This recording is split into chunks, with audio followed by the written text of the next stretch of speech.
ಕರ್ತನ ಪರಿಶುದ್ಧ ನಾಮಕ್ಕೆ ಸ್ತೋತ್ರವಾಗಲಿ. ಕರ್ತನ ಸನ್ನಿಧಾನದಲ್ಲಿ ಈ ಬೆಳಗಿನ ಜಾವದಲ್ಲಿ ಆತನ ಸಾನ್ನಿಧ್ಯದಲ್ಲಿ ಸೇರಿ ಬರುವುದಕ್ಕೆ ಕೊಟ್ಟಂತ ಮಹಾಕೃಪೆಗಾಗಿ ಕರ್ತನಿಗೆ ಸ್ತೋತ್ರ. ಹಲ್ಲೆಲೂಯಾ. ಕರ್ತನ ಒಳ್ಳೆಯವನಾಗಿದ್ದಾನೆ. ಇದು ನಮ್ಮ ಕೊಯ್ಲಿನ ತಿಂಗಳಾಗಿದೆ. ಹಲ್ಲೆಲೂಯಾ. ಕರ್ತನ ಪರಿಶುದ್ಧ ನಾಮಕ್ಕೆ ಸ್ತೋತ್ರವಾಗಲಿ. ಕರ್ತನ ಸನ್ನಿಧಾನದಲ್ಲಿ ಕೊಯ್ಲಿನ ತಿಂಗಳು ಎಂದಾಗ ವೈಯಕ್ತಿಕವಾಗಿ ಮಾತ್ರವಲ್ಲ, ಸಭೆಗೂ ಕೂಡ ಅದು ಕೊಯ್ಲಿನ ತಿಂಗಳಾಗಿದೆ.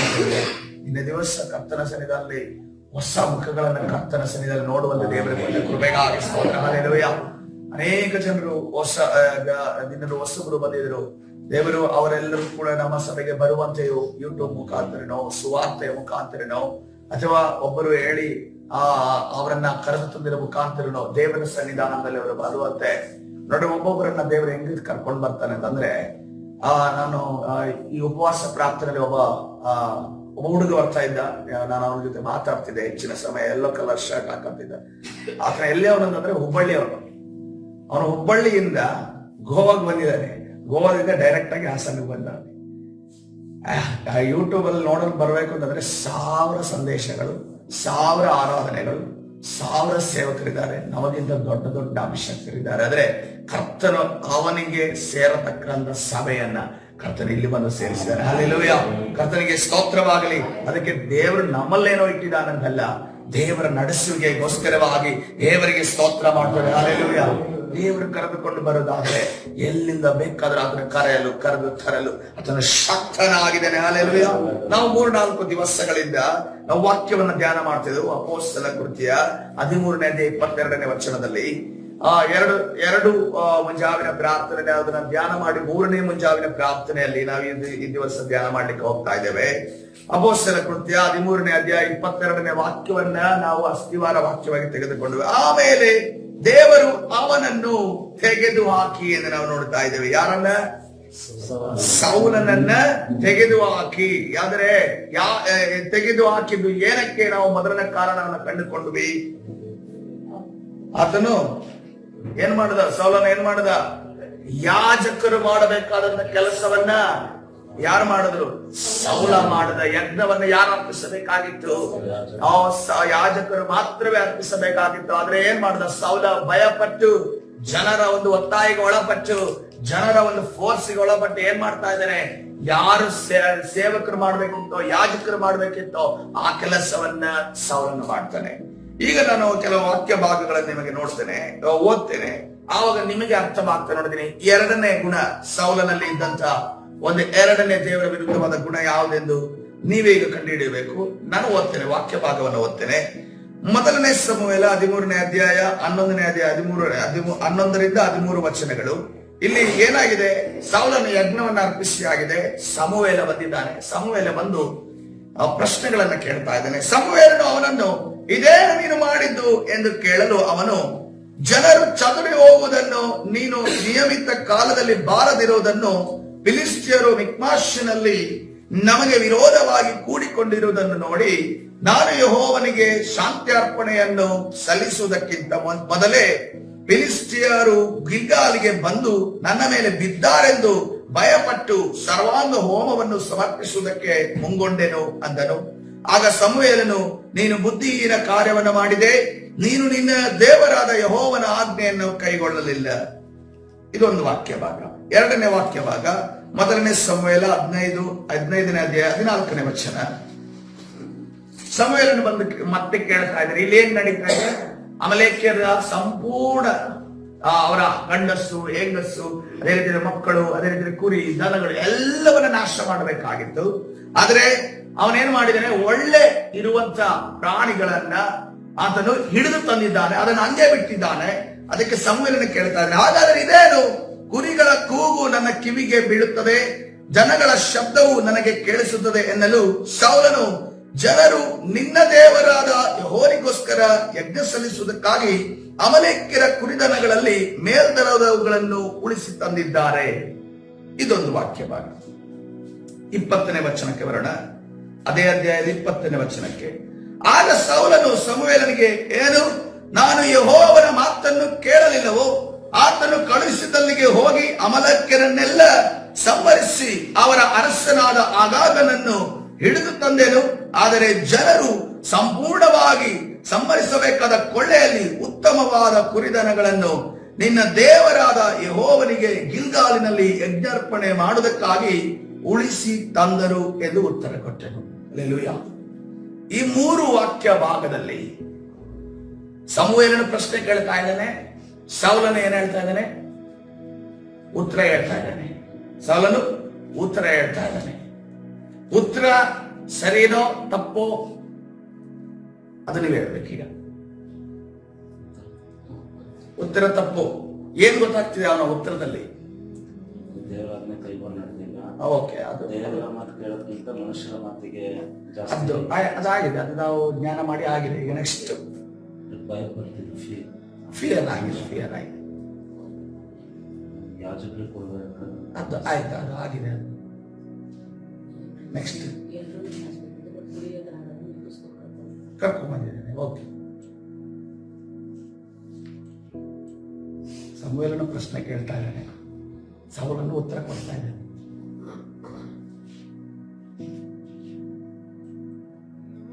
ಉತ್ತರ ಕೊಡ್ತಾ ಇದ್ದಾನೆ. ತಪ್ಪು ಮಾಡಿರೋದು ಯಾರು? ಸೌಲ ತಪ್ಪು ಮಾಡಿದ್ರು. ಈಗ ಸಮುವೇಲ ಪ್ರಶ್ನೆ ಕೇಳ್ತಾ ಇದ್ದಾನೆ, ಟೀಚರ್ ಪ್ರಶ್ನೆ ಕೇಳ್ತಾ ಇದ್ದಾರೆ, ಸ್ಟೂಡೆಂಟ್ ತಪ್ಪು ಮಾಡಿದ್ದಾನೆ. ತಪ್ಪು ಮಾಡಿ ಆಗಿದೆ, ಕನ್ಫರ್ಮ್ ತಪ್ಪು ಮಾಡಿದೆ. ಈಗ ಏನ್ ಮಾಡ್ಬೇಕಿತ್ತು? ತಪ್ಪನ್ನ ಒಪ್ಪಿಕೊಳ್ಬೇಕಾಗಿತ್ತು ಅಷ್ಟೇ. ಹಲ್ಲೆಲೂಯಾ. ಕರ್ತನ ಪರಿಶುದ್ಧ ನಾಮಕ್ಕೆ ಸ್ತೋತ್ರವಾಗಲಿ. ಸಮುವೇಲನಿಗೆ ಏನ್ ಬೇಕಾಗಿತ್ತು? ದೇವರಿಗೆ ಏನ್ ಬೇಕಾಗಿತ್ತು? ತಪ್ಪನ್ನ ಒಪ್ಪಿಕೊಳ್ಬೇಕಾಗಿತ್ತು. ಯಾಕೆಂತಂದ್ರೆ ಇದು ಅಷ್ಟೊಂದು ಕಷ್ಟವಾದ ತಪ್ಪನ್ನ ಹುಡುಕುವಂತ ಡಿಟೆಕ್ಟಿವ್ ಕೇಸ್ ಆಗಿರ್ಲಿಲ್ಲ, ಡೈರೆಕ್ಟ್ ಆಗಿದೆ ಕೇಸ್. ಕೊಲೆ ಮಾಡಿದ ಜಾಗದಲ್ಲಿ ಸಮುವೇಲ ಬಂದಿದ್ದಾರೆ. ಕೊಲೆ ಮಾಡಿದ ಕೈಯಲ್ಲಿ, ಅಪರಾಧಿಯ ಕೈಯಲ್ಲಿ, ಆತನ ಕೈಯಲ್ಲಿ ಸಾಕ್ಷಿ ಇದೆ. ಸಾಕ್ಷಿಯಲ್ಲಿ ಅಲ್ಲಿ ಕೊಲೆ ನಡೆದಿದೆ. ಸ್ಪಾಟ್ ಅಲ್ಲಿ ಸಮುವೇಲ ಇದ್ದಾನೆ. ಇನ್ನು ಇದ್ರದ್ದು ಇನ್ವೆಸ್ಟಿಗೇಷನ್ ಅಗತ್ಯ ಇಲ್ಲ. ಯಾಕಂತಂದ್ರೆ ಇನ್ವೆಸ್ಟಿಗೇಷನ್ ಎಲ್ಲ ದೇವರು ಮಾಡಿ ಸಮುವೇಲನನ್ನ ಹಿಂಗ್ ಹೋಗಿ ಹೇಳಪ್ಪ ಅಂತ ಅನ್ಕೊಂಡು ಹೇಳಿ ಕಳಿಸಿದ್ದಾರೆ. ಆದ್ರೆ ಅಪರಾಧಿ ಏನ್ ಹೇಳ್ತಾ ಇದ್ದಾನೆ? ಕೈಯಲ್ಲಿ ಕತ್ತಿ ಇದೆ, ಪ್ರೂಫ್ ಇದೆ, ಎಲ್ಲ ಇದೆ, ಮುಂದೆ ಹೆಣಗಳು ಬಿದ್ದಿದ್ದಾವೆ, ರಕ್ತ ಸುರಿತಾ ಇದೆ, ಎಲ್ಲ ಇದೆ ಪ್ರೂಫ್ಗಳು. ಆದ್ರೂ ಏನ್ ಹೇಳ್ತಾ ಇದ್ದಾನೆ? ನಾನು ಅದಕ್ಕೋಸ್ಕರ ಮಾಡಿದೆ, ಇದಕ್ಕೋಸ್ಕರ ಮಾಡಿದೆ, ಅದಕ್ಕೋಸ್ಕರ ಮಾಡಿದೆ, ಇದಕ್ಕೋಸ್ಕರ ಮಾಡಿದೆ ಅಂತ ಅನ್ನೋಂಥ ರೀಸನ್ ಅನ್ನ ಕೊಡ್ತಾ ಇದೆ. ಹಲ್ಲೆಲೂಯಾ. ಕರ್ತನ ಪರಿಶುದ್ಧ ನಾಮಕ್ಕೆ ಸ್ತೋತ್ರವಾಗಲಿ. ಇವತ್ತಿನ ದಿವಸ ನಾವು ಆಲೋಚನೆ ಮಾಡಬೇಕು. ನಮ್ಮ ಮುಂದೆ ಇಂಥ ಪ್ರಶ್ನೆಗಳು, ನಾವು ತಪ್ಪು, ಈಗ ಮನುಷ್ಯ ತಪ್ಪು ಮಾಡೋದು ಸಹಜ, ಮನುಷ್ಯ ತಪ್ಪು ಮಾಡೋದು ಸಹಜ. ಆದ್ರೆ ದೇವರು ನಮ್ಮಿಂದ ಎಕ್ಸ್ಪೆಕ್ಟ್ ಏನ್ ಮಾಡ್ತಾನೆ ಅಂತಂದ್ರೆ ಆ ತಪ್ಪನ್ನ ಒಪ್ಪಿಕೊಳ್ಳಬೇಕು. ಹಲ್ಲೆಲೂಯಾ. ತಪ್ಪನ್ನ ಒಪ್ಪಿಕೊಂಡು ಬಿಟ್ರೆ ಏನ್ ವಾಕ್ಯ ಹೇಳ್ತದೆ? ಜ್ಞಾನೋಕ್ತಿ 28ನೇ ಅಧ್ಯಾಯ 13ನೇ ವಚನದಲ್ಲಿ, ಜ್ಞಾನೋಕ್ತಿ 28ನೇ ಅಧ್ಯಾಯ 13ನೇ ವಚನದಲ್ಲಿ, ದೋಷಗಳನ್ನು ಮುಚ್ಚಿಕೊಳ್ಳುವವನಿಗೆ ಶುಭವಾಗದು, ಅವುಗಳನ್ನು ಒಪ್ಪಿಕೊಂಡು ಬಿಟ್ಟು ಬಿಡುವವನಿಗೆ ಏನ್ ಸಿಗುತ್ತದೆ? ದೇವರ ಕರುಣೆ. ಹಲ್ಲೆಲೂಯಾ. ಹಲ್ಲೆಲೂಯಾ. ನೋಡ್ರಿ, ಮನುಷ್ಯರ ಕರುಣೆ ಆದ್ರೂ ಅದು ಏನು ಗೊತ್ತಾ? ಒಬ್ಬ ಭಿಕ್ಷೆ ಬೇಡವನ್ ಬಂದ್ರೆ ನಾವೆಷ್ಟು? 1 ರೂಪಾಯಿ ಅಥವಾ ಮ್ಯಾಕ್ಸಿಮಮ್ 10 ರೂಪಾಯಿ ಕೊಡ್ತೀವಿ. ಆದ್ರೆ ದೇವರ ಕರುಣೆ ಅವನ ಮೇಲೆ ಬರೋದಾದ್ರೆ, ಹಲ್ಲೆಲೂಯಾ, ದೇವರ ಕರುಣೆ ಅವನ ಮೇಲೆ ಬರೋದಾದ್ರೆ, ಬಾರ್ತಲೋಮೇನಿಗೆ ಆತನ ಮೇಲೆ ಕರುಣೆ ಬಂತು. ಅದೇನಾದ್ರು ಅವನ ಕಣ್ಣು ಓಪನ್ ಆಯ್ತು ಎಂದು ನಾವು ನೋಡ್ತೇವೆ. ಹಲ್ಲೆಲೂಯಾ. ಅವನು ಯಾವ ಒಂದು ಡಿಸೇಬಿಲಿಟಿಗೆ, ಯಾವುದು ಅಂಗವಿಕಲತನಕ್ಕೆ ಕೂತು ಆತನು ಆ ಭಿಕ್ಷೆ ಬೇಡ್ತಿದ್ದಾನೋ, ಮುಂದಿನ ನೆಕ್ಸ್ಟ್ ಡೇ ಅವನು ಭಿಕ್ಷೆ ಬೇಡ್ತಾ ಇರಲಿಲ್ಲ, ತಾನೇ ಕೆಲಸ ಮಾಡಿ ದುಡಿದು ತಿನ್ನುವ ರೀತಿಯಲ್ಲಿ ಬಾರ್ತಲೋಮೆಯನ್ನ ಕರ್ತನು ಆಶೀರ್ವಾದ ಮಾಡಿದ್ದಾರೆ. ಹಲ್ಲೆಲೂಯಾ. ಅಪೊಸ್ತಲರ ಕೃತ್ಯದಲ್ಲಿ ನೋಡುವಾಗ ಹುಟ್ಟು ಕುಂಟರು ಆ ಒಂದು ಸುಂದರ ಬಾಗಿಲಿನಲ್ಲಿ ಕೂತಿದ್ದಾರೆ, ದ್ವಾರದಲ್ಲಿ. ಪವಿತ್ರ ಯೋಹಾನರಲ್ಲಿ ಬರ್ತಾ ಇದ್ದಾರೆ. ಆತನ ಕೇಳ್ತಾ ಇದ್ದಾರೆ, ಯಾರಾದ್ರೂ ನನಗೆ ಬೆಳ್ಳಿ ನಾಣ್ಯನೋ ಚಿನ್ನದ ನಾಣ್ಯನೋ ಕೊಡಿ ಅಂತ ಅನ್ಕೊಂಡು ಕೇಳುವಾಗ ಪೇತ್ರನೇ ಹೇಳ್ತಾ ಇದ್ದೇನೆ, ಬೆಳ್ಳಿ ಅಂತೂ ಚಿನ್ನ ಅಂತೂ ನನ್ನಲ್ಲಿಲ್ಲ, ನನ್ನ ಒಳಗಡೆ ಇರುವುದನ್ನು ನಿನಗೆ ಕೊಡ್ತೇನೆ. ಆತನು ನಿನಗೆ ಬೆಳ್ಳಿ ಚಿನ್ನ ಅಲ್ಲ, ನಿನಗೆ ಕಣ್ಣನ್ನ, ಕಾಲನ್ನ, ಕಿವಿಯನ್ನ ಕೊಡುವಾತನಾಗಿದ್ದಾನೆ. ಈಗ ನೀನು ಕಾಲು ಕುಂಟಾಗಿ ಕೂತಿದೆಯಲ್ಲ, ಎದ್ದು ನಡೆದಾಡದೆ ಹೇಳುವಾಗ ಆತನು ಎದ್ದು ನಡೆದರೆಂದು ನೋಡ್ತೇವೆ. ಇದು ದೇವರ ಕರುಣೆಯಾಗಿದೆ. ಮನುಷ್ಯನ ಕರುಣೆಗೂ ದೇವರ ಕರುಣೆಗೂ ಇರುವಂತಹ ವ್ಯತ್ಯಾಸ ಇದಾಗಿದೆ. ಅದಕ್ಕೋಸ್ಕರವಾಗಿ ನಾವು ಮನುಷ್ಯರ ಕರುಣೆಗೆ ಪಾತ್ರರಾಗಬಾರದು. ಯಾರ ಕರುಣೆಗೆ ಪಾತ್ರರಾಗಬೇಕು? ದೇವರ ಕರುಣೆಗೆ ಪಾತ್ರರಾಗಬೇಕು. ಆ ದೇವರ ಕರುಣೆ ಹೇಗೆ ಸಿಗುತ್ತದೆ? ನಾವು ಯಾವಾಗ ನಾವು ತಪ್ಪು ಮಾಡಿದ್ದೇವೆ ಅಂದ್ಕೊಂಡು ಒಪ್ಪಿಕೊಳ್ತೇವೋ ಆವಾಗ ದೇವರ ಕರುಣೆ ನಮಗೆ ಸಿಗುವಂತದ್ದಾಗಿದೆ. ಹಲ್ಲೆಲೂಯಾ. ನೋಡ್ರಿ, ಈ ಒಂದು ನಿದರ್ಶನ ನಮಗೆ ಸೌಲನ ಒಂದು ಜೀವಿತದಲ್ಲಿ ನಡೆದಂತಹ ಈ ಒಂದು ನಿದರ್ಶನ ನಮ್ಮನ್ನ ದೇವರ ಕರುಣೆಯನ್ನು ಹೊಂದುವಂತೆ ಮಾಡ್ತಾ ಇದೆ ಇವತ್ತಿನ ದಿವಸ. ಹಲ್ಲೆಲೂಯಾ. ಅದಕ್ಕೋಸ್ಕರವಾಗಿ ನಮ್ಮ ಜೀವಿತದಲ್ಲಿ ಯಾವುದೇ ವಿಚಾರ ಆಗಿದೆ, ಮುಂದಿನ ಬರುವಂತ ವಿಚಾರ ನೋಡ್ರಿ, ಈ ಒಪ್ಪಿಕೊಳ್ಳುವಾಗ ನೋಡ್ರಿ, ಪೊಲೀಸ್ ಸ್ಟೇಷನ್ ಅಲ್ಲಿ ಹೋದ್ರು ಕೂಡ ಆ ಸರೆಂಡರ್ ಆಗ್ತಾನಲ್ಲ ಒಬ್ಬ, ನಾನೇ ಮಾಡಿದೆ, ತಪ್ಪು ಮಾಡಿದೆ, ಅಥವಾ ಕೋರ್ಟ್ ಮುಂದೆ ಸರೆಂಡರ್ ಆಗ್ತಾನಲ್ಲ, ಕಾನೂನು ಕೂಡ ಅವರ ಶಿಕ್ಷೆ ಕಡಿಮೆ ಆಗುವುದಕ್ಕೆ ಒಂದು ಅವಕಾಶವನ್ನು ಕೊಡ್ತದೆ. ಅದೇ ರೀತಿಯಲ್ಲಿ ಪೊಲೀಸರು ಕೂಡ ಹಿಂಗ್ ಸರೆಂಡರ್ ಆದ್ನಲ್ಲ ಅಂತ ಅನ್ಕೊಂಡು ಏನೋ ತಪ್ಪಿ ನಡೆದೋಗಿದೆ ಅಂತ ಅಂದಾಗ ಆ ಸಮಯದಲ್ಲಿ ಒಂದು ಕರುಣೆಯನ್ನು ತೋರಿಸ್ತಾರೆ. ಇಲ್ಲ ಅಂತಂದ್ರೆ ಇವನು ತಪ್ಪು ಅಂತ ಅನ್ಕೊಂಡು ಪೊಲೀಸರಿಗೆ ಗೊತ್ತಿದ್ದು ಇವನು ಒಪ್ಪುತ್ತಾ ಇಲ್ಲ ಅಂತಂದ್ರೆ ನೆಕ್ಸ್ಟ್ ಏನ್ ಮಾಡ್ತಾರೆ? ಲಾಕಪ್ ಒಳಗಡೆ ಹಾಕಿ ಸರಿಯಾಗಿ ಚಚ್ತಾರೆ. ಆ ಚಚ್ಚಾಟ ನಮ್ಗೆ ಬೇಡ. ಟೀಚರ್ ಅಷ್ಟೇ ನೋಡಿ, ಟೀಚರ್ ಗೊತ್ತಿರುತ್ತೆ ಇವನೇ ತಪ್ಪು ಮಾಡಿದ್ರು, ಇವನೇ ಕಾಪಿ ಮಾಡಿರೋದು ಅಂತ. ಇವನು ಕಣ್ಣು ಮುಂದೆ ಕಾಪಿ ಮಾಡಿದ್ರು ಕೂಡ ಏನ್ ಹೇಳ್ತಾರೆ? ನಾನು ಏನು ಮಾಡಿಲ್ಲ ಮ್ಯಾಮ್ ಅಂತಾನೆ. ಏನು ಮಾಡಿಲ್ಲ ಅನ್ನೋದು ಕಣ್ಣು ಮುಂದೆ ನಡೆದ್ರೆ ಹಚ್ಚಿ ಸುಳ್ಳು ಹೇಳ್ತಿದ್ಯಾ ಅಂತ ಅನ್ಕೊಂಡು ಸರಿಯಾಗಿ ಬಿಡಕ್ಕೆ ಸ್ಟಾರ್ಟ್ ಮಾಡ್ತಾನೆ. ಸೊ ಅದೇ ರೀತಿಯಲ್ಲಿ ಆ ಪೆಟ್ಟು ತಿನ್ನೋದನ್ನ ತಪ್ಪಿಸಿಕೊಡ್ಬೇಕೋಸ್ಕರ ಕರ್ತನೊಂದು ಮಾರ್ಗವನ್ನು ಏನಿಟ್ಟಿದ್ದಾನೆ. ತಪ್ಪು ಮಾಡೋದು ಮನುಷ್ಯನ ಸಹಜ ಗುಣ ಆಗಿರೋದ್ರಿಂದ ಕರ್ತನ ಸನ್ನಿಧಾನದಲ್ಲಿ ನಾವು ಒಪ್ಪಿಕೊಳ್ಳುವಾಗ ದೇವರ ಕರುಣೆ ನಮಗೆ ದೊರಕುವಂತದಾಗಿದೆ. Hallelujah, hallelujah. ನಾವು ಆದಿಕಾಂಡ 31ನೇ ಅಧ್ಯಾಯ 30ನೇ ವಚನಕ್ಕೆ ಹೋಗೋಣ. ಇಲ್ಲೊಂದು ಘಟನೆ ನಡೀತಾ ಇದೆ. ಆದಿಕಾಂಡ 31ನೇ ಅಧ್ಯಾಯ 30ನೇ ವಚನದಲ್ಲಿ ನೋಡುವಾಗ ಈ ರೀತಿಯಲ್ಲಿ ನಡೀತಿದೆ. ಈ ಯಾಕೋಬನು ಆತನು ತನ್ನ ಮನೆಯನ್ನು ಬಿಟ್ಟು ಯಾರ ಮನೆಗೆ ಹೋಗಿದ್ದಾನೆ? ಲಾಬಾನನ ಮನೆಗೆ ಹೋಗಿದ್ದಾನೆ. ಅಲ್ಲಿ ಕೆಲಸಗಳನ್ನ ಮಾಡಿದ್ದಾನೆ. ಈಗ ಅವನಿಗೆ ಇವನು ಏನೇ ಅಂದ್ರೂ ಕೂಡ ಮೋಸ ಮಾಡ್ತಾ ಇದ್ದಾನೆ, ಸಂಬಳಗಳನ್ನ ಚೇಂಜ್ ಮಾಡ್ತಾ ಇದ್ದಾನೆ. ಒಂದು ಕಡೆ ತನ್ನ ಹೆಣ್ಣು ಮಕ್ಕಳನ್ನ ವರ್ಷದಕ್ಕೋಸ್ಕರ 14 ವರ್ಷಗಳ ಕಾಲ ಕೆಲಸ ಮಾಡಿಸಿದ. ಆದ ನಂತರ ನಿನಗೇನೂ ಇಲ್ಲ ಅಂತ ಅನ್ಕೊಂಡು ಹೇಳ್ದ. ಮತ್ತೆ 6 ವರ್ಷ ಯಾಕೋಬ ಅಲ್ಲಿ ತನ್ನ ಆಸ್ತಿಯನ್ನ ಸಂಪಾದನೆ ಮಾಡೋದಕ್ಕೋಸ್ಕರ, ಅಲ್ಲಿ ತನಕ ಯಾರಿಗೆ ಸಂಪಾದನೆ ಮಾಡಿಕೊಟ್ಟಿದ್ದು? ಲಾಬಾನನಿಗೆ ಸಂಪಾದನೆ ಮಾಡಿಕೊಟ್ಟಿದ್ದು. ತದನಂತರ ತನ್ನ ಆಸ್ತಿಯನ್ನ ತನಗೇನಾದ್ರೂ ಮಾಡ್ಕೋಬೇಕು ಅಂತ ಅನ್ಕೊಂಡು ತನ್ನ ಕುಟುಂಬಕ್ಕೋಸ್ಕರ, ಯಾಕೆಂದ್ರೆ ಮಕ್ಕಳು ಎಷ್ಟಿದ್ದಾರೆ? 13 ಜನ ಮಕ್ಕಳಿದ್ದಾರೆ. ಒಬ್ರಲ್ಲ, ಇಬ್ರು ಅಲ್ಲ, 13 ಜನ ಮಕ್ಕಳಿದ್ದಾರೆ. ಅವ್ರಿಗೆಲ್ರಿಗೂ ಆ ಒಂದು 13 ಜನ ಮಕ್ಕಳಿದಾರಲ್ಲ, ಅವ್ರಿಗೆ ವಿಶೇಷವಾದ ಶಕ್ತಿಗಳಿದ್ವು, ವಿಶೇಷವಾದ ದೇವರ ಕೃಪೆಗಳಿದ್ವು. ಅವು ಎಷ್ಟೆಷ್ಟು ತಿಂತಾ ಇದ್ವು ನಮ್ಗೆ ಗೊತ್ತಿಲ್ಲ, ಎಷ್ಟೆಷ್ಟು ಅವರು ಆಹಾರವನ್ನು ಸೇವಿಸ್ತಾ ಇದ್ರು, ಎಷ್ಟೆಷ್ಟು ಯಾಕೋಬರನ್ನು ಗೋಳಿದೆ. ಯಾಕಂದ್ರೆ ಒಬ್ಳು ತಾಯಿ ನೋಡುವಾಗ ಇಬ್ರು ತಾಯಿಯಂದಿದ್ರು ಕೂಡ ಯಾಕೋಬರ ಮೇಲೆ ಎಲ್ಲ ಜವಾಬ್ದಾರಿ ಇತ್ತು. ಯಾಕಂದ್ರೆ ಮಾವ ಸರಿ ಇರ್ಲಿಲ್ಲ. ಮಾವ ಎಲ್ಲದಕ್ಕೂ ಕೂಡ ಯಾಕೋಬನನ್ನ ದುಡಿಸ್ತಾ ಇದ್ದ. ತನ್ನ ಮೊಮ್ಮಕ್ಕಳನ್ನ ಕೂರಿಸ್ಬಿಟ್ಟು ಅಳಿಯನನ್ನ ದುಡಿಸಿ ಅವರಿಂದ ಸಂಬಳವನ್ನ ಪಡ್ಕೊತಿದ್ದ ಮಾವ ಈತನಾಗಿದ್ದ. ಅದಕ್ಕೋಸ್ಕರ ಇವನೇನು ಮಾಡ್ತಾ ಇದ್ದ?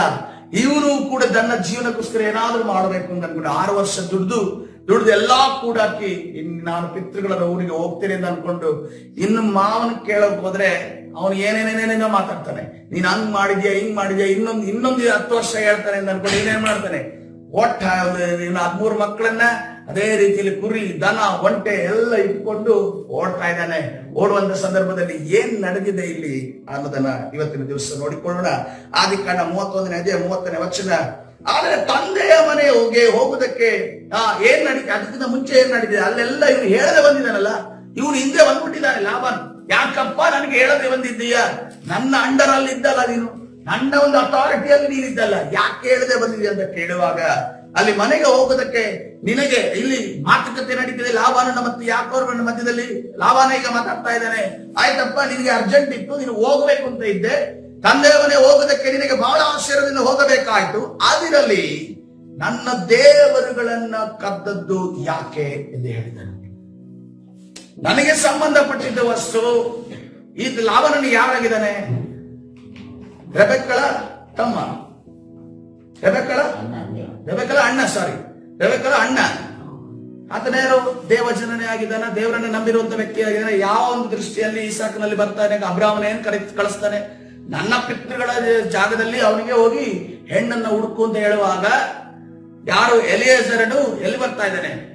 ರೆಬೆಕ್ಕಳ ಮನೆಗೆ ಬರ್ತಾನೆ, ಬೆತ್ತುವೇಲನ ಮನೆಗೆ ಬರ್ತಾ ಇದ್ದಾನೆ. ಬೆತ್ತುವೇಲನ ಯಾರು? ದೇವರನ್ನು ಸರ್ವಶಕ್ತನಾದ, ಜೀವ ಸ್ವರೂಪನಾದ, ಈ ಭೂಮಿ ಆಕಾಶವನ್ನು ಉಂಟು ಮಾಡಿದ ದೇವರ ಮಕ್ಕಳೇ ಆಗಿದ್ದಾರೆ ಅವ್ರ ಮನೆಯವರು. ಆದ್ರೆ ಈ ಲಾಬಾನನಲ್ಲಿ ಇದ್ದಂತ ಏನು, ಆತನ ಒಂದು ಬೇರೆ, ಆತನ ನೋಡ್ರಿ, ಆತನ ಕ್ಯಾರೆಕ್ಟರ್ ನೋಡುವಾಗ, ಆ ಲಾಬಾನನ ಕ್ಯಾರೆಕ್ಟರ್ ನೋಡುವಾಗ ನಮ್ಗೆ ಯಾರು ಕೂಡ ಆತನ ಸತ್ಯವಂತನು ನೀತಿವಂತನು ನಮ್ಗೆ ಅನ್ಸಲಿಲ್ಲ. ಅದಕ್ಕೋಸ್ಕರವಾಗಿ ನೋಡ್ರಿ, ಅವನು ಸತ್ಯ ದೇವರನ್ನ ಆರಾಧನೆ ಮಾಡ್ತಾ ಇಲ್ಲ. ಅವನು ಏನು ತನಗೊಂದು ದೇವರುಗಳನ್ನ ಸಪರೇಟ್ ಆಗಿ ಇಟ್ಟಿದ್ದಾನೆ. ಅದನ್ನ ಕೇಳ್ತಾ ಇದ್ದಾನೆ. ಈಗ ನನ್ನ ದೇವರುಗಳನ್ನ ಯಾಕೆ ನೀವು ಕದ್ದು ಬಂದ್ರಿ ಅಂತ ಅನ್ಕೊಂಡು ಕೇಳುವಾಗ, ಯಾಕೆ ಅದಕ್ಕೆ ಆ ಯಾಕೋಬನು, ನೀನು ನಿನ್ನ ಹೆಣ್ಣು ಮಕ್ಕಳನ್ನು ಬಲಾತ್ಕಾರದಿಂದ ತೆಗೆದುಕೊಳ್ಳುವೆ ಎಂದು ಭಯಪಟ್ಟು ಹೀಗೆ ಹೊರಟು ಬಂದೆನು. ಫಸ್ಟ್ ಹೇಳ್ತಾ ಇದ್ದಾನೆ, ನೀನ್ ನನ್ನಿಂದ ನಿನ್ನ ಹೆಣ್ಣು ಮಕ್ಕಳನ್ನ ಕಸಿದುಕೊಳ್ತೀಯ, ನನ್ನ ಹೆಂಡತಿಯರನ್ನು ನನ್ನಿಂದ ದೂರ ಮಾಡ್ತೀಯ ಅಂತ ಅನ್ಕೊಂಡು ನಾನು ಓಡ್ ಬಂದೆ.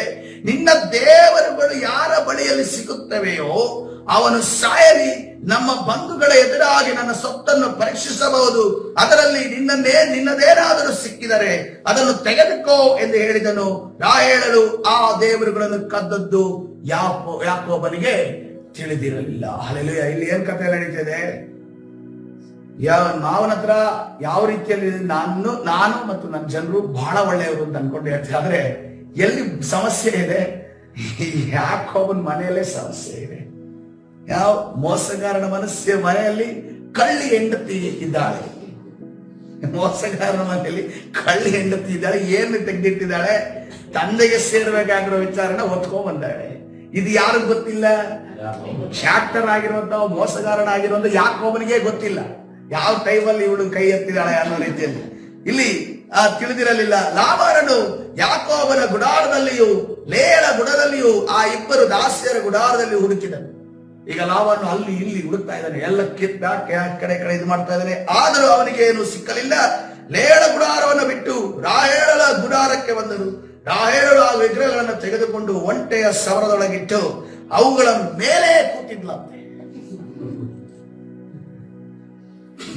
ಅವುಗಳ ಮೇಲೆ ಕೂತಿದ್ಲಂತೆ.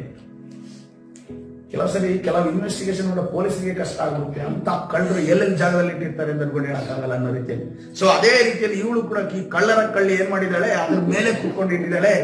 ಇದು ಏನಾದ್ರೂ ಕೂಡ ನನ್ನನ್ನು ಎಬ್ಸಿ ಇವರು ತಗೋಬಾರ್ದು. ಅದೇನು ಆ ಒಂದು ವಿಗ್ರಹಗಳಲ್ಲಿ ಇದೆಯೋ ನನಗೆ ಗೊತ್ತಿಲ್ಲ. ನಿನ್ನೆ ಕೂಡ ನಾನು ಸರ್ಚ್ ಮಾಡಕ್ ನೋಡಿದ್ರೆ ಏನಾದ್ರೂ ಒಂದು ವಿಶೇಷವಾದ ಏನಾದ್ರೂ ಇದೆಯಾ? ಸರ್ವಶಕ್ತನಾದ ದೇವರನ್ನ ಸೇವಿಸುವಂತ ಯಾಕೋಬರ ಹೆಂಡತಿ, ಸರ್ವಶಕ್ತನಾದ ದೇವರನ್ನ ಸೇವಿಸುವಂತ ಅಜ್ಜನ ಮೊಮ್ಮಗಳು, ಅದೇ ರೀತಿ ಸರ್ವಶಕ್ತನ ದೇವರಿಂದ ಆಕೆಯ ಏನೋ ಆ ತಂದೆಯ ಒಂದು ತಂಗಿಯ ಜೀವಿತದಲ್ಲಿ ಈಸಾಕನನ್ನ ಅಂದ್ರೆ ಅಗರ್ಭ ಶ್ರೀಮಂತನಾದ ಅಬ್ರಹಾಮನ ಮನೆಯಿಂದ ಹೆಣ್ಣು ತಗೊಂಡುಕೊಂಡಂತ ಮನೆ ಅದಾಗಿದೆ. ಅವರು ಅಬ್ರಹಾಮನು ಕಳಿಸುವಾಗ ಎಷ್ಟೋ ಒಂಟೆಗಳನ್ನ ಎಲ್ಲಾ ಒಂದು ವಸ್ತುಗಳನ್ನ ಇವ್ರಿಗೆ ಕಳಿಸಿದ್ದಾರೆ. ಇವ್ರಿಗೆ ಗೊತ್ತಿದೆ ಎಲ್ಲಿ ಆಶೀರ್ವಾದ ಇದೆ ಅಂತ ಗೊತ್ತಿದೆ, ಯಾರಿಂದ ಆಶೀರ್ವಾದ ಬರುತ್ತೆ ಅಂತ ಗೊತ್ತಿದೆ, ಎಲ್ಲಿಂದ ಅಬ್ರಹಾಮನ ಶ್ರೀಮಂತನಾದ ಆ ಅಗರ್ಭ ಶ್ರೀಮಂತದ ಎಲ್ಲಿ ಬರುತ್ತೆ ಅಂತ ಗೊತ್ತಿದ್ರು ಕೂಡ ಇವಳು ಯಾವ್ದ್ರ ಮೇಲೆ ಆಸೆ ಇಟ್ಟಿದ್ದಾಳೆ? ವಿಗ್ರಹಗಳ ಮೇಲೆ ಆಸೆ ಇಟ್ಟಿದ್ದಾಳೆ. ಇವತ್ತಿನ ದಿವಸ ನಮ್ಮನ್ನ ನಾವು ಪ್ರಶ್ನೆ ಮಾಡಿಕೊಳ್ಳೋಣ, ನಮ್ಮ ಮನಸ್ಸು ಎಲ್ಲಿದೆ? ನಮ್ಮ ಮನಸ್ಸು ಯಾವ್ದು ಲೋಕ ಸಂಬಂಧವಾದ ವಿಚಾರಗಳು ಎಲ್ಲಾದ್ರೂ ಅಡಗಿ ಕೂತಿದೆಯಾ? ಇವತ್ತಿನ ದಿವಸ ನಾವು ಆಲೋಚನೆ ಮಾಡಬೇಕು.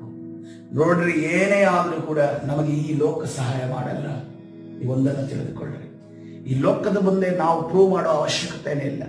ನಾವು ಶ್ರೀಮಂತರು, ನಾವು ಬುದ್ಧಿವಂತರು, ನಾವು ಒಳ್ಳೆಯವರು ಅನ್ನೋದನ್ನ ಪ್ರೂವ್ ಮಾಡೋ ಅವಶ್ಯಕತೆ ಇಲ್ಲ. ಪ್ರೂವ್ ಮಾಡೋದಿದ್ರೆ ದೇವರು ಪ್ರೂವ್ ಮಾಡಿಸ್ತಾನೆ. ಹಲ್ಲೆಲೂಯಾ. ದೇವರ ಮೇಲಕ್ಕೆ ತರ್ತಾನೆ, ದೇವರ ಮುಂದೆ ನಿಲ್ಲಿಸ್ತಾನೆ. ನಾವು ಲೋಕದ ಮುಂದೆ ಯಾವಾಗ ಪ್ರೂವ್ ಮಾಡಕ್ಕೆ ಹೋಗ್ತೇವೋ ಆ ಲೋಕ ನಮ್ಮೊಳಗಡೆ ಪ್ರವೇಶಿಸಿ ನಮ್ಮ ಇರುವಂತ ಎಲ್ಲ ಕೊಯ್ಲನ್ನ ಯಾವ ರೀತಿಯಲ್ಲಿ ವಿದ್ಯಾನರು ಯಾವ ರೀತಿಯಲ್ಲಿ ಬರ್ತಾ ಇದ್ರು, ಆ ಮಲಿಕ್ಯರು ಯಾವ ರೀತಿಯಲ್ಲಿ ಬರ್ತಾ ಇದ್ರು, ಮೂಡನ ದೇಶದ ಜನರು ಯಾವ ರೀತಿಯಲ್ಲಿ ಬರ್ತಾರೆ, ಅದೇ ರೀತಿಯಲ್ಲಿ ನಮ್ಮ ಕೊಯ್ಲನ್ನ ನಾಶ ಮಾಡ್ತೇವೆ. ಅದಕ್ಕೋಸ್ಕರವಾಗಿ ಲೋಕದ ಮುಂದೆ ನಮ್ಮ ವಿಚಾರ, ಆ ಒಂದು ವಿಚಾರ ನಮ್ಮ ಒಳಗಡೆ ಬರೋದು ಬೇಡ. ಆ ಜನರ ವಿಚಾರಗಳು ನಮ್ಮೊಳಗಡೆ ಬಂತು ಅಂತಂದ್ರೆ ಅವು ಸುಮ್ಮನೆ ಇರೋದಿಲ್ಲ. ಅದೇನ್ ಮಾಡುತ್ತೆ? ಕದ್ದುಕೊಳ್ಳುತ್ತಾನಂತೆ, ಹಾಳು ಮಾಡುತ್ತವೆ ಅಂತೆ, ನಾಶ ಮಾಡುತ್ತವೆ. ಅವಳಿಗೆ ಕೆಲಸ ಗೊತ್ತಿರೋದಷ್ಟೇ, ಉದ್ಧಾರ ಮಾಡುವಂತ ಕೆಲಸ ಗೊತ್ತಾಗಲ್ಲ. ನೋಡಿ, ಉದ್ಧಾರ ಅಂತ ಅನ್ಕೊಂಡು ಅಂದ ಕೂಡಲೇ ನೋಡಿ ಗಿಫ್ಟ್ ಒಳಗಡೆ ಏನಿದೆ ಅಂತ ಅನ್ಕೊಂಡು ಗೊತ್ತಿಲ್ಲದೆ ಕೆಲವರು ಏನ್ ಮಾಡ್ತಾರೆ, ಈ ಪೇಪರ್ ಎಲ್ಲ ಸುತ್ತಿ ಗಿಫ್ಟ್ ಮಾಡಿರ್ತಿರ್ತಾರೆ. ಇವ್ರ ಆಸೆಯಿಂದ ಪಾಪ ಇಷ್ಟೊಂದು ಗಿಫ್ಟ್ ತಂದಿರಲ್ಲ ಅಂತ ಅನ್ಕೊಂಡು ತೆಗೆದು ಅರ್ಧ ಗಂಟೆ ತೆಗೆದಂದ್ರೆ ಏನ್ ಸಿಗುತ್ತೆ? ಚಿಕ್ಕ. ಇದು ಲೋಕ. ಆದ್ರೆ ನಮ್ಮ ದೇವರು ಅದನ್ನು ರ್ಯಾಪೆ ಮಾಡೋದಿಲ್ಲ. ಹಲ್ಲೆಲೂಯಾ. ಡೈರೆಕ್ಟ್ ನಿಮಗೆ ಕೈಗೆ ಕೊಡ್ತಾ ಇದ್ದಾನೆ. ಹಲ್ಲೆಲೂಯಾ. ಡೈರೆಕ್ಟ್ ಅದನ್ನು ಕೊಡುವ ಆತನಾಗಿದ್ದಾನೆ. ಹಲ್ಲೆಲೂಯಾ. ಅದಕ್ಕೋಸ್ಕರವಾಗಿ ಲೋಕದ ಯಾವುದೇ ವಿಚಾರಗಳು ನಮ್ಮ ಒಳಗಡೆ ಇದ್ರೂ ಕೂಡ ಸೈತಾನ ಒಂದು ಕೇಳ್ತಾನೆ. ಈಗ ನೋಡ್ರಿ, ರಾವಣ ಬಂದಿದ್ದಾನೆ. ರಾವಣ ಒಂದೇ ಒಂದು ರೀಸನ್ ಇಟ್ಕೊಂಡು ಬಂದಿದ್ದಾನೆ. ಅದೇನು ದೊಡ್ಡ ಈ ಮ್ಯಾಟರ್ ಆಗಿರ್ಲಿಲ್ಲ, ಅದನ್ನು ಬಿಟ್ಟು ಬಿಡಬಹುದಿತ್ತು, ಹಿಂದೆ ಬರಬಹುದ ಅವಶ್ಯಕತೆ ಇಲ್ಲ. ಆದ್ರೆ ಕೂಡ ಸೈತಾನ ಪ್ರೇರೇಪಿತನಾಗಿ ಆತನು ಯಾರು ಯಾಕೋಬನನ್ನು ತಡೆಯೋದಕ್ಕೆ ಬಂದಿಲ್ಲ. ಎಲ್ಲಿಗೆ ಹೋಗ್ತಾ ಇದ್ದಾನೆ ಯಾಕೋಬ? ತನ್ನ ವಾಗ್ದಾನ ದೇಶಕ್ಕೆ ತಿರುಗಿ ಹೋಗ್ತಾ ಇದ್ದಾನೆ. ಒಂದು ಅನೇಕ ದಿವಸಗಳಿಂದ ದೂರ ಆದಂತ ಒಂದು ಅಣ್ಣ ತಮ್ಮಂದಿರು ಒಂದಾಗಕ್ಕೆ ಹೋಗ್ತಿದ್ದಾರೆ. ಅನೇಕ ದಿವಸಗಳಿಂದ ಈ ಜಗಳ ಏನಿದೆ, ಎರಡು ತಲೆಮಾರು ಏನಿದೆ, ತಲೆಮಾರು ಉಂಟಾದವರಿಗೆ ಈ ಯಾಕೋಬ ಪ್ರತಿದಿನವೂ ಕೂಡ ಏನೇ ಕರೆದ್ರು ನೋಡ್ರಿ, ಅವನು ಯಾಕೋಬ ಯಾಕೋಬ ಯಾಕೋಬ ಅಂತ ಕರೀತಾರೆ. ಅದ್ರ ಅರ್ಥ ಏನು? ಎಲ್ಲರೂ ಕೂಡ ಮೋಸಗಾರ ಮೋಸಗಾರ ಮೋಸಗಾರ ಅಂತ ಕರೀತಾರೆ. ಆ ಮೋಸಗಾರ ಇದ್ದದ್ದು ಇಸ್ರೇಲನಾಗೋದಕ್ಕೆ ಹೋಗ್ತಾ ಇದ್ದಾನೆ. ಆ ಇಸ್ರೇಲನಾಗೋದಕ್ಕೆ ಹೋಗುವುದನ್ನ ತಡೆಯುವುದಕ್ಕೆ ಇಲ್ಲಿ ಅನೇಕ ಜನರು ಅದೇ ರೀತಿ ಲಾಭವನ್ನು ಬರುವುದನ್ನು ನಾವು ನೋಡ್ತೀವಿ. ಹಲ್ಲೆಲೂಯಾ. ಕರ್ತನ ಪರಿಶುದ್ಧರಾಗಿ ಸ್ತೋತ್ರವಾಗಲಿ. ನಾವು ರಕ್ಷಣೆ ಬರುವಾಗಲೂ ಅಷ್ಟೇ ಪ್ರಿಯರೇ, ನಾವು ಒಳ್ಳೆಯವರಾಗೋದಕ್ಕೆ ಹೋಗ್ತಾ ಇದ್ದೇವೆ, ಚಟಗಳನ್ನು ಬಿಡುವುದಕ್ಕೆ ಹೋಗ್ತಾ ಇದ್ದೇವೆ, ಕೋಪವನ್ನ ಸಿಟ್ಟನ್ನ ಬಿಡುವುದಕ್ಕೆ ಬರ್ತಾ ಇರ್ತೇವೆ, ಆಶೀರ್ವಾದವನ್ನು ಹೊಂದೋಣ ಅಂತ ಬರ್ತಾ ಇದ್ದೇವೆ. ಬಾಡಿಗೆ ಮನೆಯಿಂದ ಭೋಗ್ಯದ ಮನೆಯಿಂದ ನಾವು ಸ್ವಂತ ಮನೆಗೆ ಹೋಗೋಣ ಅಂತ ಅನ್ಕೊಂಡು ದೇವರ ಆಶೀರ್ವಾದಕ್ಕೆ ಮಾಡೋದಕ್ಕೆ ಸಿದ್ಧರಾಗಿರ್ತಾರೆ. ಆದ್ರೆ ನಮ್ಮನ್ನ ಏನ್ ಮಾಡ್ತಾರೆ? ನಮ್ಮ ಮನೆಯವರು, ನಮ್ಮ ಸಂಬಂಧಿಕರು, ನಮ್ಮ ಸ್ನೇಹಿತರು, ನಮ್ಮ ಜೊತೆಲಿರೋರು, ನೀನು ಚರ್ಚಿಗೆ ಹೋಗ್ಬೇಡ ಅಂತ ಅನ್ಕೊಂಡು ತಡತಾರೆ. ಯಾಕೆ ಅಂತಂದ್ರೆ ಉದ್ಧಾರ ಆಗ್ತಾನಲ್ಲ. ಇವನು ಉದ್ಧಾರ ಆಗ್ತಾರೆ, ಮತ್ತೆ ಇವನಿಗೆ ಏನು ಮಾಟ ಮಾಡ್ಸಕ್ ಆಗಲ್ಲ. ಇವನಿಗೆ ನಂತರ ಮಾಟ ಮಾಡ್ಸಕ್ ಆಗಲ್ಲ. ಯಾವ ದೇವರುಗಳಿಗೂ ಇವನಿಗೆ ಎಫೆಕ್ಟ್ ಆಗಲ್ಲ. ಅದಕ್ಕೋಸ್ಕರ ನೀನ್ ಚರ್ಚಿಗೆ ಹೋಗ್ಬೇಡ, ಇಲ್ಲೇ ಇರು, ನಿನ್ ಮೇಲೆ ಮಾಡ್ತಾನೆ ಇರ್ತೀನಿ, ನೀನ್ ನೆಲ ಕಚ್ಚಿ ಹೋಗು ಅನ್ನೋ ರೀತಿಯಲ್ಲಿ ಜನ ಇದ್ದಾರೆ. ಇದನ್ನ ಜನ ಅರ್ಥ ಮಾಡ್ಕೊಳ್ಳೋದಿಲ್ಲ. ಹೆಂಗ್ ಆಟ ಹಿಡಿದು ಕುಡಿದಿರೋದು, ಇವನೇ ದೊಡ್ಡವನು ಅನ್ನೋ ರೀತಿಯಲ್ಲಿ ಅವನ ಜೊತೆ ಇರ್ತಾರೆ. ಅದಕ್ಕೋಸ್ಕರವಾಗಿ ಪ್ರಿಯರೇ, ನಾವು ದೇವರ ಕಡೆ ಮುಂದುವರಿಯುವಾಗ ನಮ್ಮನ್ನ ತಡೆಯುವವರು ಇರ್ತಾರೆ. ಹಲ್ಲೆಲೂಯಾ. ನಾವು ಪ್ರಾರ್ಥನೆ ಕೋಣೆಗೆ ಹೋಗೋದಕ್ಕೋಸ್ಕರವಾಗಿ ನಮ್ಮ ಕಾಲಿನಗೆ ತಡೆ ಹಾಕುವವರು ಇರ್ತಾರೆ. ನಾವು ವಾಕ್ಯವನ್ನ ರಿಸೀವ್ ಮಾಡಿ ನಾವು ಅದೇ ರೀತಿ ಜೀವಿತದಲ್ಲಿ ನಡೆಯೋದಕ್ಕೋಸ್ಕರ ಹೋಗುವಾಗ ತಡೆ ಮಾಡುವವರು ಇರ್ತಾರೆ. ತಡೆ ಆಗಿದೆ ಅಂತ ಅನ್ಕೊಂಡು ನೀನು ಅಲ್ಲೇ ಕೂತ್ರೆ ನೀನು ಯಾಕೋಬನ ರೀತಿಯಲ್ಲಿ ವಾಗ್ದಾನ ದೇಶವನ್ನ ನೀನು ಹೊಂದೋದಕ್ಕೆ ಆಗೋದಿಲ್ಲ. ವಾಗ್ದಾನ ದೇಶವನ್ನು ನೀನು ಹೊಂದಬೇಕಾದ್ರೆ ನಾವು ಮುಂದೆ ನಡೆಯಬೇಕಾಗಿದೆ. ಹಲ್ಲೆಲೂಯಾ. ಬಂದಂತ ತಡೆಗಳನ್ನ ಬದಿಗೊತ್ತಿ ನಾವು ಮುಂದೆ ನಡೆಯಬೇಕಾಗಿದೆ. ಹಲ್ಲೆಲೂಯಾ. ಕರ್ತನ ಪರಿಶುದ್ಧ ನಾಮಕ್ಕೆ ಇಷ್ಟೆಲ್ಲ ಇನ್ವೆಸ್ಟಿಗೇಷನ್ ಆಯ್ತು. 35ನೇ ವಚನ. ಈಗ ರಾಹೇಳಲ್ ಅದ್ರ ಮೇಲೆ ಕೂತಿದ್ದಾಳೆ. ನಂಗನ್ಸುತ್ತೆ ಪಕ್ಕ ಎಲ್ಲರೂ ರಾಹೇಳನ್ನೇ ನೋಡ್ತಾ ಇದ್ದಾರೆ. ಇವಳು ಏನೋ ಮಾಡಿದ, ಕೂತ್ಕೊಂಡ್ಬಿಟ್ಟು ಅವಳು ಎದ್ದೇಳ್ತಾ ಇಲ್ವಲ್ಲ ಅಂತ ಅನ್ಕೊಂಡ. ಆಗ ಹೇಳಿದೆ ರಾಹೇಳನು ತನ್ನ ತಂದೆಗೆ, ಅಪ್ಪ, ನಾನು ನಿನ್ನ ಮುಂದೆ ಎದ್ದು ನಿಂತುಕೊಳ್ಳದೆ ಹೋದರೂ ಕೋಪಿಸಿಕೊಳ್ಳಬೇಡ, ನಾನು ಮುಟ್ಟಾಗಿದ್ದೇನೆ ಎಂದು ಹೇಳಿದ್ದರಿಂದ ಅವನು ಚೆನ್ನಾಗಿ ಹುಡುಕಿದರು, ಆ ವಿಗ್ರಹಗಳು ಕಂಡುಕೊಳ್ಳಲಿಲ್ಲ. ಇನ್ವೆಸ್ಟಿಗೇಷನ್ ಆಫೀಸರ್ಗೆ ಸಿಗ್ಲೇ ಇಲ್ಲ ಏನೊಂದು. ಯಾಕೆಂತಂದ್ರೆ ಅದ್ರ ಮೇಲೆ ಕೂತ್ಕೊಂಡ್ಬಿಟ್ಟಿದ್ದಾನೆ.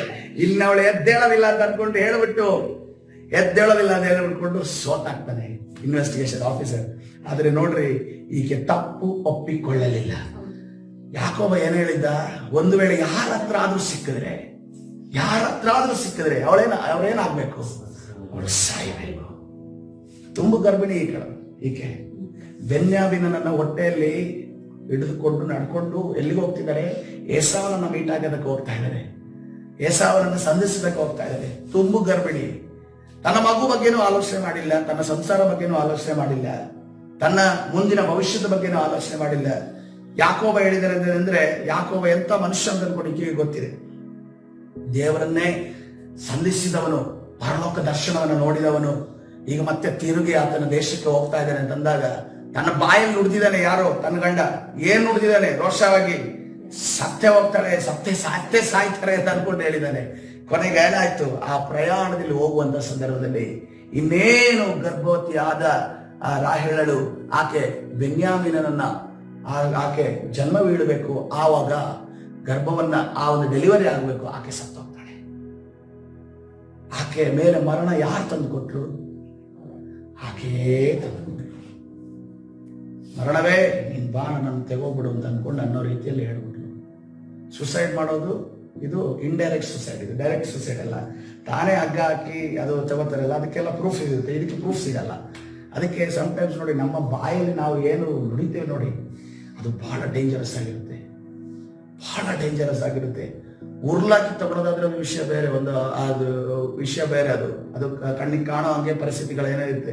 ಆದ್ರೆ ಬಾಯಲ್ಲಿ ನುಗ್ದಿರೋ ನಮ್ಗೆ ಯಾವಾಗ ಏನ್ ನುಗ್ದಿನ ಈ ಹುಡುಗಿ ನೆನಪಿಲ್ಲ, ನನ್ನ ಗಂಡನ್ ಹುಡ್ದಿರೋದೇ ನೆನಪಿಲ್ಲ, ಸತ್ತೇ ಸಾಯ್ತಾರೆ ಅಂತ ಅನ್ಕೊಂಡು. ಅದಕ್ಕೋಸ್ಕರವಾಗಿ ಈಕೆ ಕೊನೆಗೂ ಏನಂತಂದ್ರೆ ದೇವ್ರ ಏನ್ ನಿರೀಕ್ಷೆ ಮಾಡಿದ್ರು, ಕೂತಿದ್ಲಲ್ಲ, ಇನ್ವೆಸ್ಟಿಗೇಷನ್ ಆಫೀಸರ್ ಬಂದಲ್ಲ, ನೀನೇನಾದ್ರು ಮಾಡಿದ್ರೆ ನಮ್ಮ ಅಂತ ಅನ್ಕೊಂಡು ಹೇಳಿದ್ರೆ ಒಂದೇ ಒಂದು ಮಾತು ಹೇಳ್ಬೇಕಿತ್ತು, ನಾನೇ ಮಾಡಿದ್ವಿ ತಗೋ ಅಂತ ಅನ್ಕೊಂಡು ಹೇಳ್ಬೇಕಿತ್ತು ಅಷ್ಟೇ. ಮಗಳಲ್ವಾ, ಅಪ್ಪ ಏನು ಮಾಡೋದಿಲ್ಲ, ಅಪ್ಪ ಏನೋ ಓಡಿಸ್ಕೊಂಡು ಬಂದಿದ್ದಾರೆ, ಪ್ರೀತಿಯಿಂದ ಏನಾದ್ರೂ ಒಂದೆರಡು ಮಾತು ಅನ್ಬೋದು, ಬೈಬೋದು, ಹೊಡಿಬೋದು. ಆದ್ರೆ ಏನಾಗ್ತಿದೆ, ಈಕೆ ಅದನ್ನು ಬಿಡೋದಕ್ಕೆ ರೆಡಿ ಇಲ್ಲ.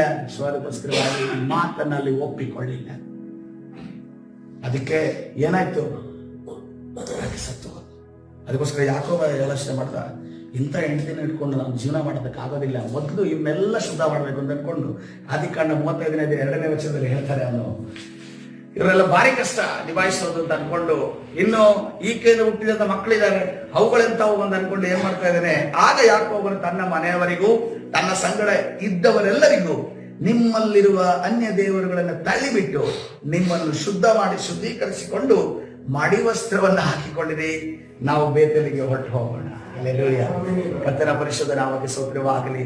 ದೇವರು ಹೇಳ್ತಿರೋದು ಇವತ್ತಿನ ದಿವಸ ಆ ಒಂದು ಏನು ಕರುಣೆ ಹೊಂದದ ರೀತಿಯಲ್ಲಿ ನಾವು ಜೀವಿಸ್ತಾ ಇದೀವಲ್ಲ, ದೇವರ ಕರುಣೆ ಹೊಂದದೆ ಜೀವಿಸ್ತಾ ಇದೀವಲ್ಲ, ಪಾಪವನ್ನ ಒಪ್ಪಿಕೊಳ್ಳದೆ, ತಪ್ಪನ್ನ ಒಪ್ಪಿಕೊಳ್ಳದೆ ಜೀವಿಸ್ತಾ ಇದೀವಲ್ಲ, ಇವತ್ತಿನ ದಿವಸ ಕರ್ತನ ಹೇಳ್ತಾ ಇದ್ದಾನೆ, ನೀನು ಪಾಪವನ್ನು ಒಪ್ಪಿಕೊಳ್ಳೋದಾದ್ರೆ ನಾನು ನಿನ್ನನ್ನು ಶುದ್ಧ ಮಾಡ್ತೇನೆ. ಹಲ್ಲೆಲೂಯಾ. ನಾನು ನಿನ್ನ ಶುದ್ಧ ಮಾಡ್ತೇನೆ. ಹಲ್ಲೆಲೂಯಾ. ಕೇವಲ ಶರೀರದ ಶುದ್ಧತೆ ಮಾತ್ರವಲ್ಲ, ನನ್ನ ರಕ್ತವು ನಿನ್ನ ಆತ್ಮ, ಪ್ರಾಣ ಮತ್ತು ಶರೀರದ ಮೇಲೆ ಇರುವಂತಹ ಎಲ್ಲಾ ಕೊಳೆಯನ್ನ ನೀಗಿಸುವಂತದಾಗಿದೆ. ಹಲ್ಲೆಲೂಯಾ. ಅದಕ್ಕೋಸ್ಕರವಾಗಿ 1ನೇ ಯೋಹನನ ಪತ್ರಿಕೆ 1ನೇ 9ನೇ ವಚನವನ್ನು ನೋಡುವಾಗ ಈ ರೀತಿಯಲ್ಲಿ ಹೇಳ್ತಾ ಇದೆ ವಾಕ್ಯ. 1ನೇ ಯೋಹನನ ಪತ್ರಿಕೆ 1ನೇ 9ನೇ ವಚನ, ನಮ್ಮ ಪಾಪಗಳನ್ನು ಒಪ್ಪಿಕೊಂಡು ಆಯ್ಕೆ ಮಾಡಿದರೆ ಆತನು ನಂಬಿಗಸ್ತನು ನೀತಿವಂತನು ಆಗಿರುವುದರಿಂದ ನಮ್ಮ ಪಾಪಗಳನ್ನು ಕ್ಷಮಿಸಿಬಿಟ್ಟು ಸಕಲ ಅನೀತಿಯನ್ನು ಪರಿಹರಿಸಿ ನಮ್ಮನ್ನು ಶುದ್ಧಿ ಮಾಡುವನು. ಹಲ್ಲೆಲೂಯಾ. ನೀವು ಈ ಹರಿದೋಗಿರುವಂತಹ 100 ರೂಪೀಸ್ ಅಥವಾ 500 ರೂಪಾಯಿ, 10 ರೂಪೀಸ್ ಬೇಡ, 10 ರೂಪೀಸ್ ಹೊಡೆದ್ರೆ ಸರಿಯಾಗಿ ಬೀಳುತ್ತೆ ಅಲ್ಲಿ ಬ್ಯಾಂಕ್ ಅಲ್ಲಿ. 100 ರೂಪಾಯೋ ಅಥವಾ 100 ರೂಪಾಯಿ ಅದು ATM ನಲ್ಲಿ ನೀವು ಕ್ಯಾಶ್ ಹಾಕ್ತಾ ಇರ್ತೀರಾ. ಕ್ಯಾಶ್ ಹಾಕುವ ಸಮಯದಲ್ಲಿ ಆ ಒಂದು ನೋಟ್ ಹೋಗ್ತಾ ಇರೋದಿಲ್ಲ. ನನಗೂ ಗೊತ್ತಿಲ್ಲ, ತಗೊಂಡೋಗಿ ಕೊಟ್ರೆ ಮತ್ತೊಂದು ಕೇಳಿದ್ರು. ನನ್ಗೇನ್ ಅನ್ಕೊಂಡಿದ್ದೀನಿ ಅಂದ್ರೆ, ತಗೊಂಡೋಗಿ ಕೊಟ್ರೆ ಇದ್ಯಾವ ಫೋಟೋ ನೋಟು ಎಲ್ಲಿಂದ ತಗೊಂಡಿದ್ದು ಕೇಳ್ತಾರೆ ಅಂತ ನಾನು ಅನ್ಕೊಂಡಿದ್ದೆ. ಆದ್ಮೇಲೆ ಅರ್ಥ ಆಯ್ತು, ತಗೊಂಡೋದ್ರೆ ಏನಾದ್ರು ಸ್ವಲ್ಪ ಏನಾದ್ರು ಡ್ಯಾಮೇಜ್ ಆಗಿದೆ, ಏನಾದ್ರು ಹಳೇದಾಗಿದೆ ಅಂತ ಅನ್ಕೊಂಡಿದ್ರೆ ಒಂದು ಹೊಸ ನೋಟ್ ಕೊಡಿ ಅಂತಂದ್ರೆ ಅವ್ರು ನೋಟ್ ಕೊಡ್ತಾರೆ. ನೋಡ್ರಿ, ನಿಮ್ಮಲ್ಲಿದ್ದು ಹಳೆ ನೋಟು, ಕೊಟ್ಟಿದ್ದೇನು ಹೊಸ ನೋಟು. ಅದೇ ರೀತಿಯಲ್ಲಿ ನಮ್ಮನ್ನು ಹೊಸದಾಗಿ ಮಾಡುವ ದೇವರ ಆತನಾಗಿದೆ. ಹಲ್ಲೆಲೂಯಾ. ಆತನು ಸಂಪೂರ್ಣವಾಗಿ ನಮ್ಮನ್ನು ಹೊಸದು ಮಾಡ್ತಾನೆ. ನಮ್ಮ ಎಲ್ಲ ಹಳೆ ಹಿಸ್ಟ್ರಿನ ತೆಗೆದು ನೋಡ್ರಿ, ಯಾಕೋಬ ಅಂತ ಅನ್ಕೊಂಡು ಹೆಸರು ಇರೋ ತನಕ ಅವನ ಮೋಸದ ಹಿಸ್ಟ್ರಿ. ಯಾವಾಗ ಅವನ ಇಸ್ರೇಲ್ ಆದನೋ ಬೇರೆ, ಹಲ್ಲೆಲೂಯಾ, ಅವನ ಹಳೆ ಹಿಸ್ಟ್ರಿ ಎಲ್ಲ ಅಡಿಸಲ್ಪಟ್ಟಿತ್ತು. ಹಲ್ಲೆಲೂಯಾ. ಅದೇ ರೀತಿಯಲ್ಲಿ ನಮ್ಮ ಎಲ್ಲ ಹಳೆ ಹಿಸ್ಟ್ರಿಯನ್ನ, ಕೆಟ್ಟದಾದ ಹಿಸ್ಟ್ರಿಯನ್ನ ಕರ್ತನು ಅಳಿಸಲು ಶಕ್ತನಾಗಿದ್ದಾನೆ. ಯಾವಾಗ ನಮ್ಮ ಪಾಪವನ್ನ ನಾವು ಹರಿಕೆ ಮಾಡಿದಾಗ. ಹಲ್ಲೆಲೂಯಾ.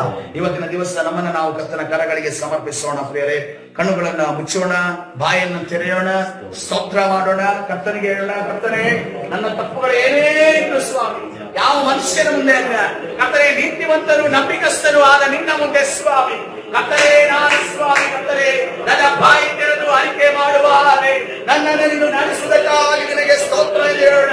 ಬಾಯಿ ತೆರೆದ ಸಮಯದಲ್ಲಿ ಕರ್ತನ ಸನ್ನಿಧಿಯಲ್ಲಿ ಗಟ್ಟಿಯಾಗಿ ಉಂಡಾಗ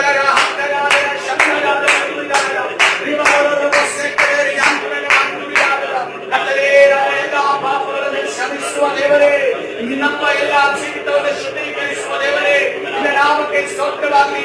ಯಾವುದೇ ಕಾರಣಕ್ಕೂ ಸ್ವಾಮಿ ನಾವು ಕರ್ತನೇ ಪಾಪವನ್ನು ನಮ್ಮೊಳಗೆ ಇಟ್ಟು ಸ್ವಾಮಿ ನಿನ್ನ ಕರುಣೆಯನ್ನು ಹೊಂದದೆ ಕರ್ತನೇ ನಿನ್ನಲ್ಲಿ ಕರ್ತನೇ ರಾಜ ಒಂದು ಕೃಪೆಯನ್ನು ಹೊಂದದೆ ಜೀವಿಸುವಾಗ ನಮ್ಮನ್ನು ನಡೆಸುವಂತ ಎಲ್ಲ ಸಂಕರಣ ಕಾರ್ಯಗಳು ಲಯವಾಗಲಿ ಕರ್ತನೇ. Hallelujah, hallelujah, praise you Jesus. ಪರಿಶುದ್ಧನಾದ ದೇವರ ನಿನ್ನ ನಾಮಕ್ಕೆ ಸ್ತೋತ್ರವಾಗಲಿ. ಕರ್ತನೇ, ಇಲ್ಲಿ ನಿನ್ನ ಸನ್ನಿಧಿಯಲ್ಲಿ ಸೇರಿ ಬಂದಿರುವಂತ ನಿನ್ನ ಮಕ್ಕಳನ್ನ ನಿನ್ನ ಕರಗಳಿಗೆ ಒಪ್ಪಿಸ್ತೇನೆ. ನನ್ನನ್ನು ಒಳಗೊಂಡು ಸ್ವಾಮಿ ಕರ್ತನೇ, ರಾಜ ಲೈವ್ ಅಲ್ಲಿ ಕರ್ತನೆ ಫೇಸ್ಬುಕ್ ಲೈವ್ ಅಲ್ಲಿ ಜಾಯ್ನ್ ಆಗಿರೋರು ನಿನ್ನ ಕರಗಳಿಗೆ ಒಪ್ಪಿಸ್ತೇನೆ. ಯಾರು ಕರ್ತನೆ ಪಾಪವನ್ನು ಒಂದು ವೇಳೆ ಮಾಡಿರೋದಾದ್ರೆ ಕರ್ತನೆ, ಮನುಷ್ಯನ ಸಹಜ ಗುಣ ಕರ್ತನೆ ತಪ್ಪನ್ನ ಮಾಡುವುದಾಗಿದೆ. ಆದ್ರೆ ಕರ್ತನೆ ರಾಜ, ನಿನ್ನಿಂದ ನಾವು ಕಲಿತಿದ್ದೇವೆ ಕರ್ತನೆ, ನೀನು ಎಲ್ಲ ಯಾವುದೇ ಪಾಪ ಇಲ್ಲದಾತನಾಗಿದೆ. ನೀನು ಯಾವಾಗ ನಮ್ಮ ಒಳಗಡೆ ಬರ್ತೀಯೋ ಕರ್ತನೆ, ನಾವು ಪಾಪವಿಲ್ಲದೆ ಜೀವಿಸುವವರಾಗಿದ್ರೆ, ಆದ್ರೆ ಇದುವರೆಗೂ ನಡೆದಿರುವ ಎಲ್ಲಾ ತಪ್ಪುಗಳಿಗೆ ಪಾಪಗಳಿಗೆ ನಿನ್ನ ಬಳಿಯಲ್ಲಿ ನಾವು ಕ್ಷಮೆಯನ್ನು ಯಾಚಿಸುತ್ತೇವೆ, ನಾವು ಅದನ್ನು ಒಪ್ಪಿಕೊಳ್ತೇವೆ ಕರ್ತನೆ. ಮನುಷ್ಯರ ಮುಂದೆ ಎಲ್ಲ ಕರ್ತನೆ ನಮ್ಮನ್ನು ಉಂಟು ಮಾಡಿ ಆತನ ಮುಂದೆ ಕರ್ತನೆ ನಾವು ಒಪ್ಪಿಕೊಳ್ತೇವೆ. ನಮ್ಮಲ್ಲಿ ಮಾರ್ಪಾಟುಗಳನ್ನು ತರದಕ್ಕಾಗಿ ಸ್ತೋತ್ರ. ವಿರೋಧವಾಗಿ ಕಾರ್ಯ ಮಾಡುವಂತ ಎಲ್ಲಾ ಸೈತಾನನ ಅಂಧಕಾರ ಶಕ್ತಿಗಳ ಬಲಗಳನ್ನ ನಜರೇತಿನ ಯೇಸುವಿನ ನಾಮದಲ್ಲಿ ಬಂಧಿಸಿ ಮೃದಾಚಾರ ಎಲ್ಲ ಕಠಿಣ ಹೃದಯಗಳು ಮೃದುವಾಗಿ ಮಾರ್ಪಡಲಿ ಯೇಸುವಿನ ನಾಮದಲ್ಲಿ ತಂದೆ. ಆಮೆನ್.